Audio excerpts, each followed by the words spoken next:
श्रद्धा से नमन करें हम,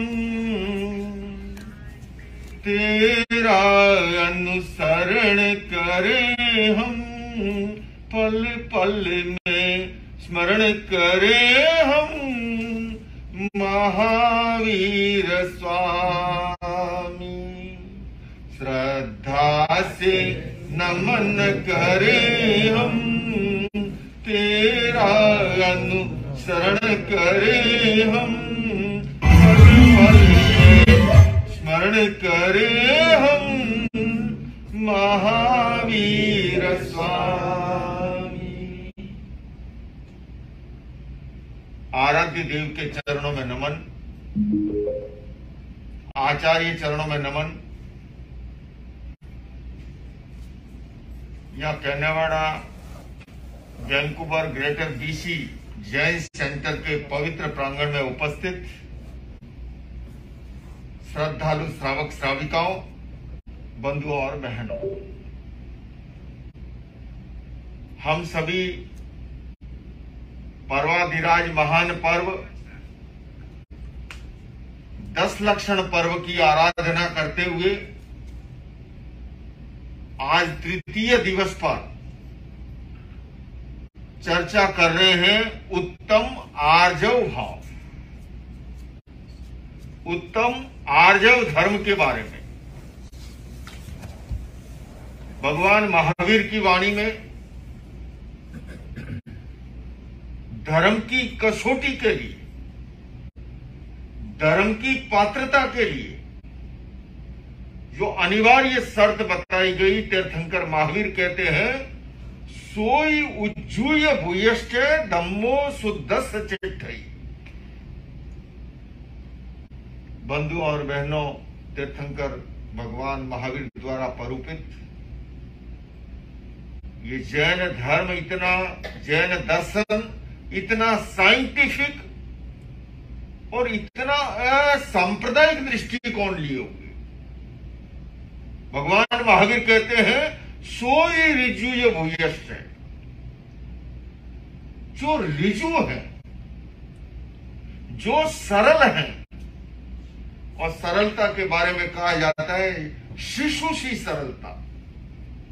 एक बच्चा होता है कितनी सरलता को लिए, उस तरह जो सरल है वही धर्म का अधिकारी है। वहां धर्म अध्यात्म घटित होता है। सोई उज्जूय भूयश्च धम्मो शुद्धस्य चिट्ठई।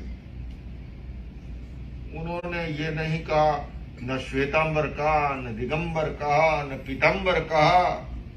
सोई उज्जूय भूयश्च, जो ऋजु है, जो सरल है, जो निश्चल है, जो पवित्र है। उन्हीं की वाणी में एक और मिलता है श्लोक 10वें कालिक आगम में। वो कहते हैं कषाय मुक्ति किल मुक्ति रे। मुक्ति क्या है? मुक्ति का अधिकारी कौन है? जैन परंपरा में सबसे आकर्षण का अगर कोई विषय है, छोटे से छोटे बच्चे से भी पूछे तो कहेगा मैं मोक्ष जाना चाहता हूं, मैं मुक्ति जाना चाहता हूं, मैं निर्वाण प्राप्त करना चाहता हूं। और हम सभी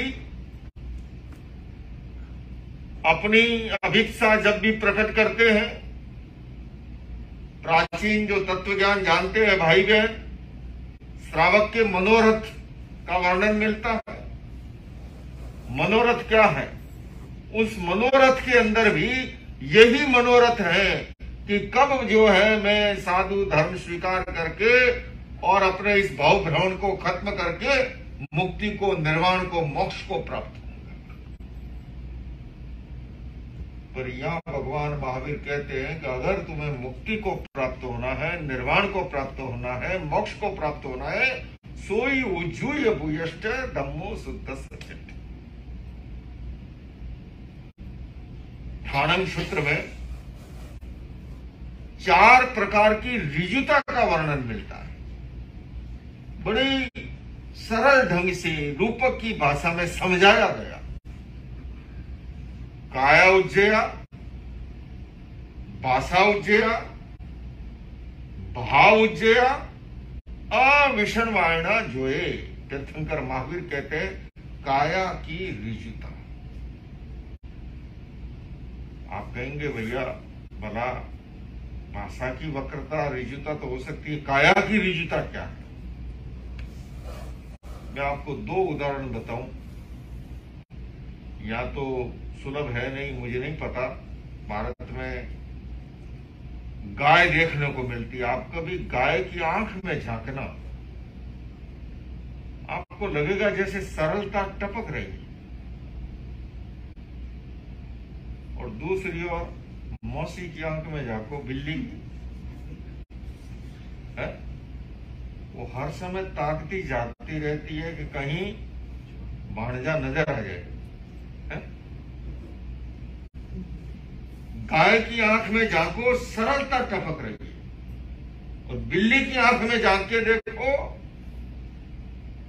भीतर में और कुछ है। जैसा अभी भाई विजय जी कह रहे थे, बाहर से ओ वाह ग्रेट, ओहो।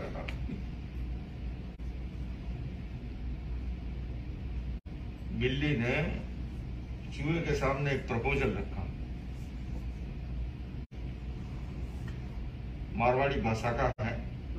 प्रपोजल बड़ा शानदार था, बड़ा लुभावना था। कहा कि इस बिल के रे उंदरा, इस बिल में आ जा,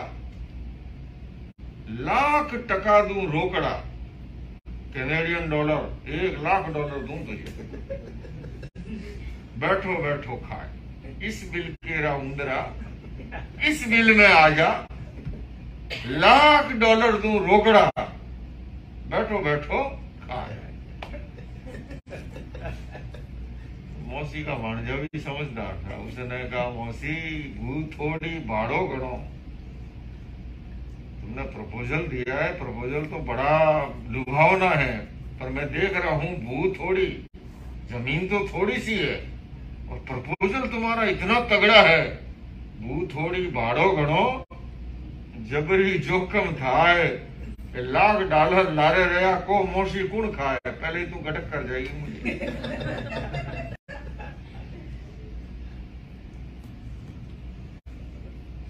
सरलता और वक्रता, सारा खेल जो है, जैन दर्शन का आधारशिला कोई है तो वह है वो हमारे भाव। हालांकि बंधुओं, भाव अंतर जगत में निहित रहते हैं। व्यवहार में तो वाणी आती है, व्यवहार में तो भाषा आती है। और इसलिए कहा भी है कि भाषा क्या है, भावों का लंगड़ा तासा अनुवाद, कवि ने कहा है। भाव असीम है अंतर जगत में, पर भाषा की अपनी सीमा है।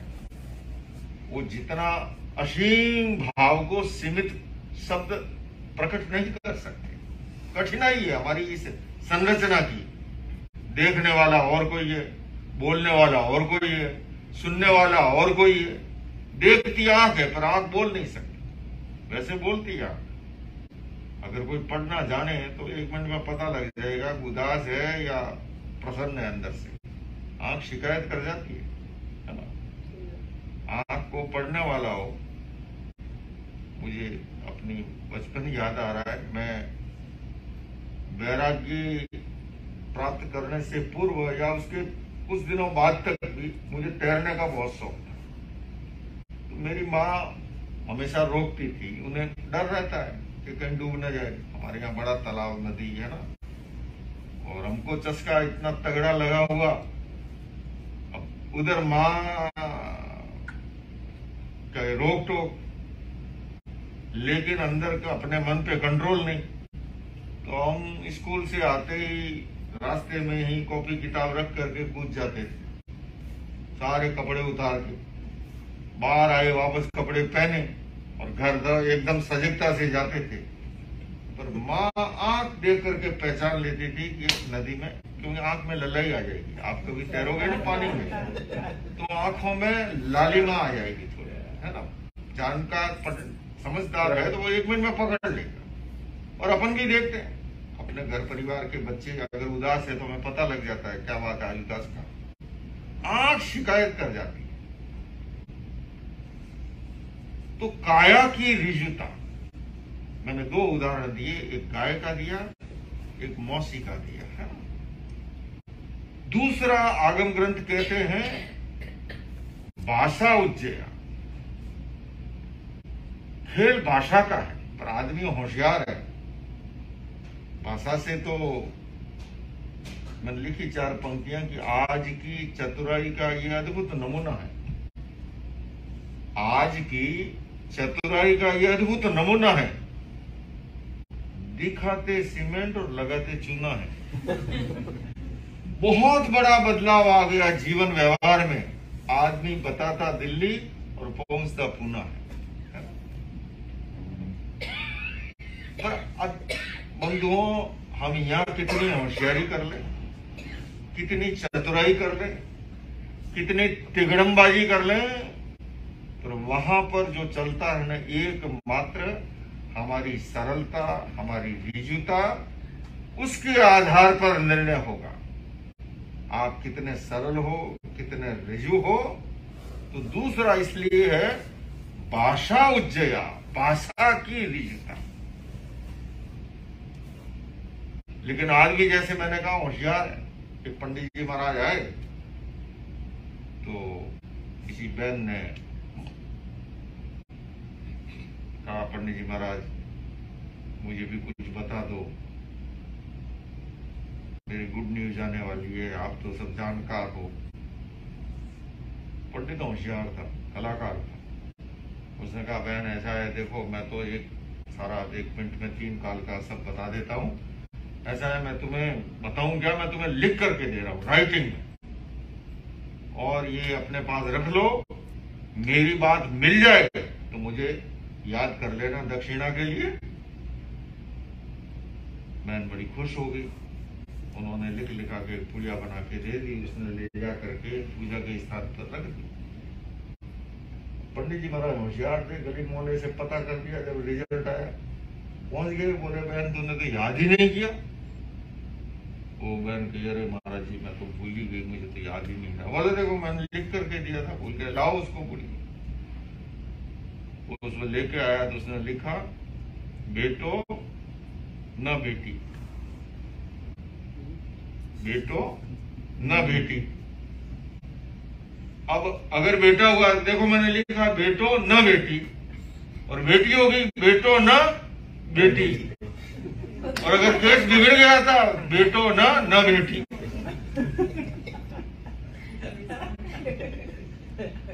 ये है भाषा की वक्रता।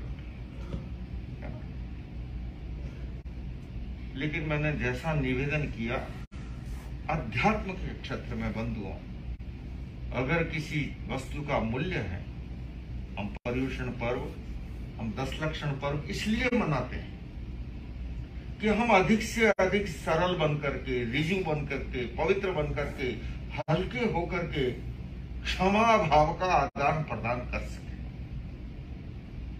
और इसीलिए मैंने जैसे कल भी कहा था कि महान आचार्यों ने जब देखा बुद्धि बढ़ रही है, तर्क शक्ति बढ़ रही है, सरलता घट रही है, वक्रता बढ़ रही है, वक्रता का मतलब माया, कपट, प्रपंच, तब उन्होंने जाकर के 1 दिन की जगह 8 दिनों का, 10 दिनों का विधान किया कि कम से कम 10 दिन तक हथौड़ा खाएगा तो कहीं न कहीं परिवर्तन आ जाएगा।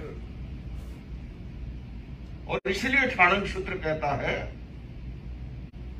काया उज्जया, भाषा उज्जया।